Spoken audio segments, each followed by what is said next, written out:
Bonjour à tous, je suis très heureuse de vous retrouver pour cette nouvelle semaine, ce nouvel Astro-Oracle, où on va donc parler des énergies de cette semaine. J'espère que vous avez passé un bon réveillon, un bon Yule, hein, le 21 décembre dernier. J'espère que ça va bien pour vous. Par ici, je suis assez contente de cette fin d'année, simplement parce que avec toutes ces énergies Capricorne hein, qu'on a déjà vues, je trouve que ça fait un bien fou. Donc voilà. J'ai nommé cet astro-rap cette semaine l'absolu d'amour parce que j'avais envie de mettre l'accent sur la lune noire, qui est en cancer, parce que cet axe-là, Capricorne-Cancer, est particulièrement habité et on va en voir ensemble les détails comme vous en avez l'habitude. Énormément de planètes en Capricorne, énormément de planètes en Cancer. Pour ceux qui ont rejoint l'aventure de l'alchimie des astres pour le 21 janvier, vous avez vu l'atelier. Voilà. Si certains vous rejoignent l'alchimie des astres, apprendre à interpréter une carte du ciel et vous me dites, s'il te plaît, je me suis pas inscrit avant le 21, mais j'ai bien envie d'avoir cet atelier, n'hésitez pas, écrivez-moi, on va voir ce qu'on peut faire. Mais donc, cet axe-là nous parle de se responsabiliser, il parle d'amener notre vulnérabilité, c'est-à-dire se sécuriser suffisamment à l'intérieur de nous pour ne pas craindre en fait de se positionner en fait. Bien souvent, quand on a du mal à se positionner, c'est pourquoi? C'est parce que on a peur comme des enfants qu'on nous rentre dedans, qu'on nous juge, qu'on nous dise des choses comme quoi ça c'est bien, ça c'est pas bien. Et on pourrait retrouver ici des règles tacites qui serait relié à une énergie capricornienne. Sauf que là, il se passe quoi? Il se passe que depuis le 21 décembre, on a le Soleil en Capricorne, on a Mercure aussi, on a Vénus, on va se parler de ces deux-là un petit peu après, mais en face, donc on a aussi Pluton toujours, mais en face, on a la Lune noire.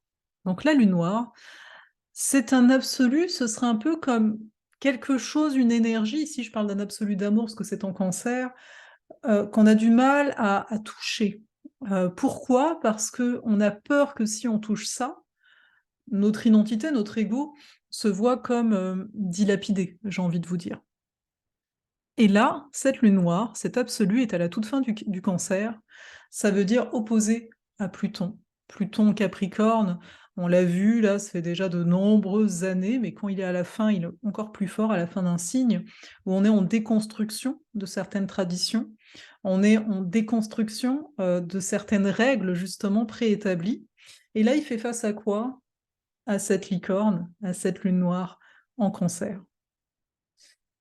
La lune noire cancer, il y a une tendance à peut-être parfois trop materner, c'est-à-dire à prendre les devants et pas laisser la possibilité à l'autre, et donc ici même à soi, de se montrer responsable. Vous savez, c'est un petit peu, je vais pas faire ça, comme ça je vais pas me confronter à certaines peurs, à certaines blessures, ce qui fait que je n'aurai jamais l'opportunité de grandir par rapport à ces peurs et ces blessures.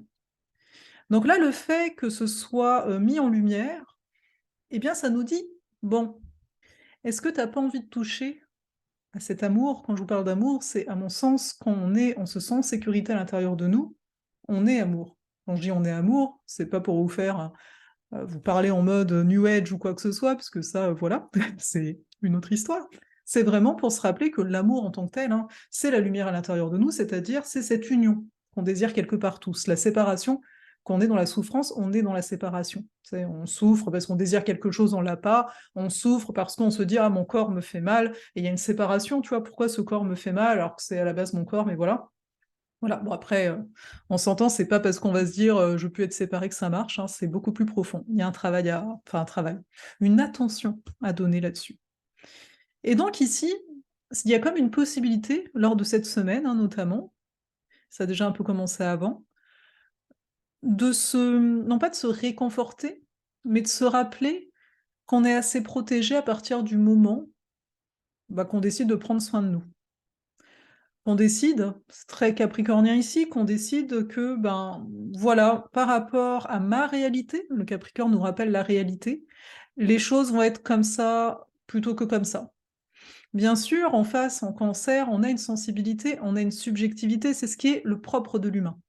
C'est le propre de l'humain que de dire, moi, je vois pas les choses comme toi parce que j'ai mon vécu, et j'ai ma sensibilité, moi ça me touche plus que toi par exemple, et c'est d'accepter à un moment que bah oui, les réalités peuvent être différentes. Mais ce n'est pas parce que les réalités sont différentes que nous sommes dans une séparation.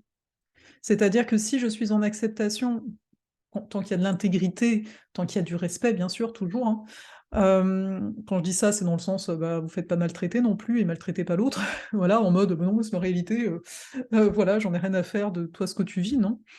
Donc à partir du moment où on accepte ça, on peut parvenir à un état un peu plus de paix intérieure. C'est ça que j'ai envie de vous amener là, de prendre le temps, lors de cette semaine, de vous observer. Est-ce que vous savez mettre vos limites? Est-ce que, en fait, vous avez besoin de soutien et vous ne savez peut-être pas le demander? Donc demandez-le. Est-ce que, vous avez tendance à tout faire tout seul et ça vous viendrait même pas à l'idée, alors même que là, les énergies nous invitent, de se dire: «Bah, allez, je vais me faire accompagner», parce que ça fait juste du bien, en fait. J'ai pas besoin d'avoir un problème pour me faire accompagner. Je peux me faire accompagner simplement parce que l'autre, d'une façon ou d'une autre, va m'apporter un miroir sur quelque chose. Et des fois, le miroir, c'est simplement: «Eh, ça va super bien», ça fait du bien, de l'entendre, en fait, à l'extérieur. Je dis pas on cherche pas ça, mais justement, c'est encore plus là où ça fait du bien. Et même si on nous dit, parce qu'on a conscience de certaines choses: «Ah bah ça va pas super bien», entre guillemets, il y a toujours une avancée, il y a toujours quelque chose à voir, à mon sens, ici.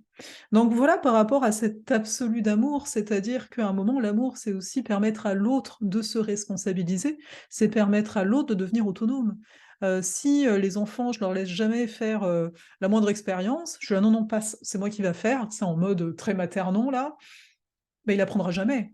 Vous avez un peu ce principe de dire: «Je vais t'apprendre à pêcher, je vais pas tout le temps te donner du poisson». Parce que c'est là que la dépendance, hein, on parle souvent de dépendance affective là dernièrement, c'est que là que la dépendance a lieu.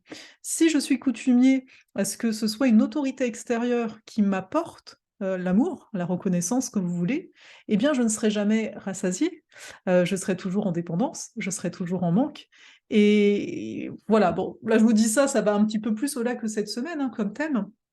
Mais il y a quand même ça qui est là. Donc on a tous cette possibilité de venir toucher à cet amour en soi et de prendre soin, ben, de la demande, du besoin qui pourrait être là. Ça, c'est une chose. Autre chose quand même dans cette semaine qui est très important quand même, on a Mercure qui rétrograde. Et oui, le 29 décembre, Mercure à nouveau, c'est la 4e fois cette année, bon on s'entend, bah, il va vite être en 2023, mais c'est quand même la 4e fois cette année où on a Mercure rétrograde. Pour rappel, ce sont toujours des périodes, heu, où on va aller regarder plus facilement nos mécanismes, ma façon de penser. C'est quoi que je suis en train de me raconter tout le temps dans la tête? C'est pas pour rien que donc là, il rétrograde en Capricorne. C'est pas pour rien que Mercure, il rétrograde minimum 3 fois dans l'année. Ça, c'est exceptionnel, 4 fois, souvent c'est 3 fois. Un cycle pendant 3 semaines. Le cycle est beaucoup plus gros que ça, hein, c'est pas que là. Pourquoi donc cette planète-là? Bon, parce que c'est celle qui est, entre guillemets «une des plus rapides», hein, c'est pour ça qu'elle rétrograde autant dans une année, mais c'est aussi, si on regarde ça autrement, parce que nos pensées sont une des clés, hein, il y a le cœur, il y a les pensées qui vont avec. Une des clés par rapport à comment, on va dire, générer une vie qui nous corresponde le mieux. Cette notion, hein, de «qu'est-ce que je me raconte?» Tu vois? Tout le temps. Qu'est-ce que je suis en train de me dire? On a tout le temps, des pensées. Mais c'est de se dire: «OK, mais donc c'est quoi qui passe?» Tu sais, c'est comme si tu écoutes toujours, le même genre de musique. Tu sais, tu es comme pris dans une certaine bulle. Bah, nos pensées, c'est une sorte de musique qui est tout le temps là. Donc cette période-là de Mercure rétrograde est int assez intéressante parce que ça commence avec une conjonction à Vénus, hein, voilà. Ça se fait aussi avec un sextile à Neptune, donc rassurez-vous, je vais un peu expliciter tout ça. Donc le fait d'avoir Vénus et Mercure au même endroit en termes de degrés, et pas très loin de Pluton en plus, ça nous marque bien la notion d'hermaphrodite. Donc la notion, à mon sens, de comment je peux trouver l'union à l'intérieur de moi, entre une part beaucoup plus, on va dire, aimante par le cœur et une beaucoup plus intellectuelle. Les 2 sont à garder.